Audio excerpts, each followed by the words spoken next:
Japp, välkommen tillbaks igen. Vad fan. Så. Min nästa review är ju såklart avsnitt 81 på castlevania avgn. Nu är det del 3.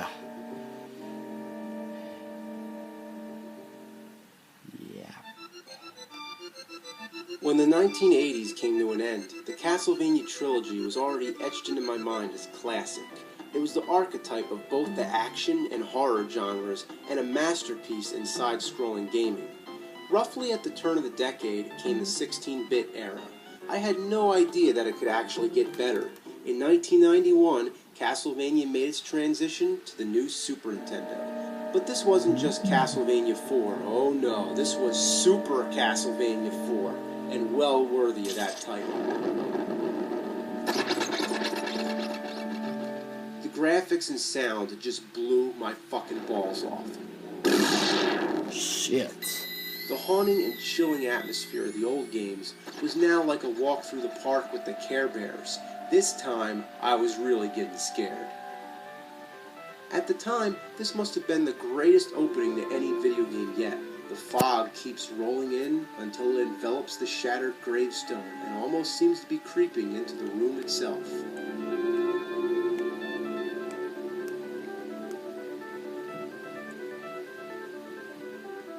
And then of course we have the game. Återigen jag satt spanska text översatt svenska. The graphics give a supreme demonstration of what the Super Nintendo could do. There's not two levels that look alike, and the attention to detail is exquisite. The first time I played, I didn't even notice that skull in the background. If you look close enough, you can see bats flying out. There's a stage where the background spins, giving you a three-dimensional effect. Then there's the room that rotates two-dimensionally, and you have to hang on to your whip. It gives you a feeling of disorientation that I hadn't felt yet in the game. But the best advantage, the most important thing that they improved here was the control. The choppy stiffness of the earlier games, gone. Now, it's fluent and perfect. You can whip straight up, down, or in any direction. That's 8 directions you can whip. If you hold down the button and fuck about with the D-pad, you can do all kinds of tricks. It doesn't have much purpose, but it's pretty cool. Being able to whip any way you want makes it easier to attack enemies while you're in mid-air. Not to mention, when you jump, you have more ability to control where you land. You can even move while crouching. The control is perfect. And that's the key word here, control. You feel like you're in control. It's almost like Simon Belmont can do anything, even moonwalk. Huh?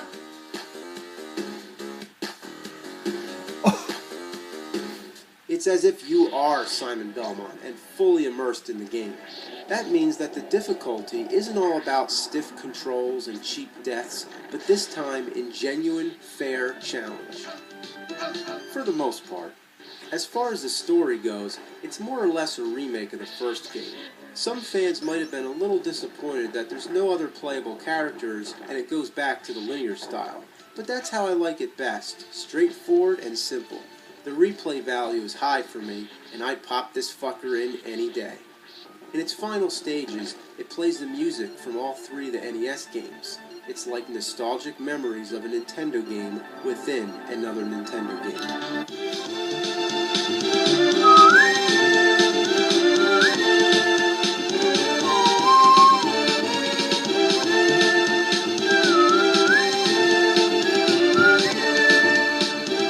That's it. Perfect Castlevania game. But what would come next? We had a sequel, a prequel, and a remake. Which direction could the series go after this? At this point, my expectations were soaring in the heavens, and I couldn't wait for Castlevania 5. This is where the disappointment began, and forever kept rolling downhill like a ball of dog dookie down a muddy slope. I opened up the pages of Nintendo Power, and there it was, Castlevania Dracula X. Det heter också Vampires Kiss här i Europa. Så då hittar Vampires Kiss här i Europa. Castlevania Dracula X. I wondered, why not just call it Castlevania 5? Well, that's what I thought back then, but if only I knew the original Japanese title, Devil's Castle Dracula X Rondo of Blood. Just rolls right off your tongue. The original version on the PC Engine would be unknown in North America for years to come until it was eventually released on the PSP. The Super Nintendo version is often seen as a butchered port, but I think it's a decent addition to the series. Det här är min favorit, jag har sagt förut. Låt den.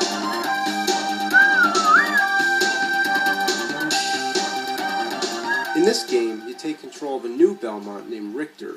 He's not quite as skilled with the whip. Once again, you're restricted to only whipping in a horizontal manner, a major downfall from the previous game. Throwing special items on the stairs, once again it's a little tricky because you have to use the D-pad. Unlike the last game, which conveniently used the R button, this time you're back to the NES control of using up plus the attack button. However, you do have a backflip, which can come in handy sometimes. But for the most part, you're ill-equipped to deal with the unfair challenges. The distances you're expected to jump are stretched so far that the only way to make them is if you jump from the absolute edge, as close as you can possibly get without falling off. The frustration in this game is back full fucking force. Every level is an endurance, and you'll be begging for a pork chop all the time. The final battle with Dracula is impossible. Fucking possible. Is it bad enough Dracula turns into a devil wearing a Speedo? But on top of that, you have to hop across platforms? Anywhere you stand, one hit will knock you off and kill you. Dracula X was a decent game, but not a worthy successor to the masterpiece Castlevania 4, so the search was still on. Now let me explain something for a minute. I couldn't afford more than one game system at a time, plus a library of games to support it, so I passed on PlayStation in favor of the next Nintendo console. I was sure that the same way the Super Nintendo impressed me so much, the Nintendo 64 would come along and do the same, delivering the next best Castlevania. I was ready to have my balls blown off by awesomeness once again. There were two games, one simply titled Castlevania, and the other Castlevania Legacy of Darkness. They were both released the same year, and share the same style of gameplay. Like Mario and Zelda, Castlevania was making a leap to the third dimension. The graphics are good for Nintendo 64 standards, but I find them unappealing because it's the beginning of the 3D age, and they haven't perfected it yet. It's that awkward period between the old and the new. Now, because both these games are so similar, I'm only going to talk about this one. If I talk about every game, I'll be doing this till next year. After all, this is the last Castlevania game I played when it was new, closing my personal recollection of how I experienced the series. You get a choice between two characters, Reinhardt and Carrie. Reinhardt uses the whip. The control is awkward. I don't know what it is, but it just seems like Castlevania was made to be in 2D. I don't know, just for some reason, Ocarina of Time worked out so much better.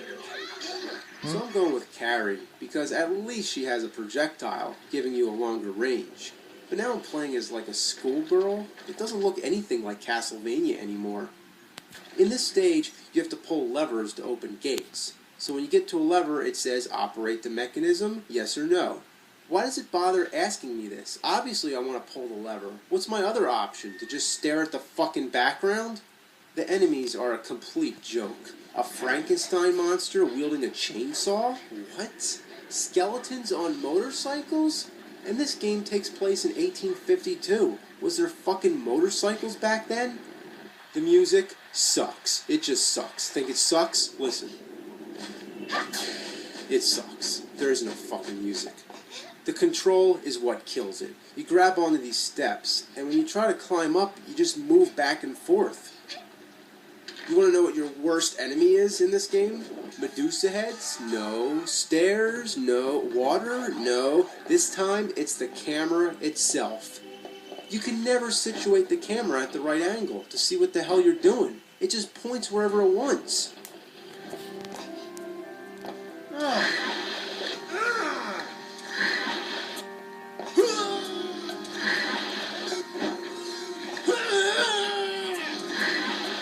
Okay, Okay, so now I'm at a part where I'm supposed to destroy a cracked wall using 2 separate items. So I gotta find these 2 items and combine them together so they make some kind of explosive chemical.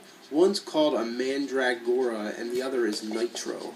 I got the mandragora first, but now when I try to pick up the nitro, it's telling me I can't carry them together because they'll explode. So, okay, I guess I gotta carry them one at a time. No problem, right?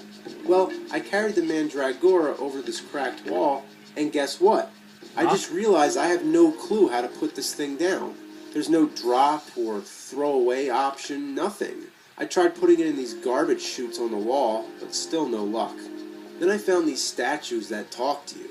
At first, I thought they were just giving you hints, letting you know what to do with the nitro and mandragora, but since I can't seem to place the stuff on the ground, I figure I have to talk to these statues in order to even use the items at all. Even though that makes no sense, that's like talking to a fire hydrant so you can use dynamite to demolish a building. But anyway, talking to the statues doesn't work either. Turns out I was supposed to get the nitro first, but now that I'm stuck holding the mandragora, there's nothing I can do. The game's over. What a fatal flaw. Just because you miss some object, it won't let you continue. I don't know what else to do, so the only other thing I can think of is to start the entire game over. And this time, make sure to get the nitro first.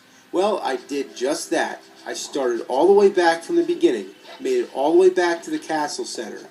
So here we are, I got the nitro first. Now I'm heading over to the cracked wall again. Oh shit, it's explosive. That means you have to walk really slow and be careful not to touch anything. You're not even allowed to jump. Shit. Oh, damn. And every time it happens, you go back to the save spot. Oh my god, this takes forever. Come on. Come on. Oh, this is so boring. Well, finally, after about a half hour of walking incredibly slow, I made it to the cracked wall. Well, at least I have the nitro this time. Right? What the fuck? I still can't use the item? I don't know what I'm supposed to do.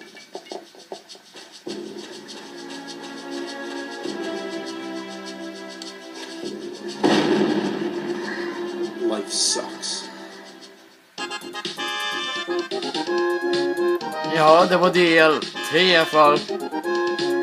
Vi ses till del 4.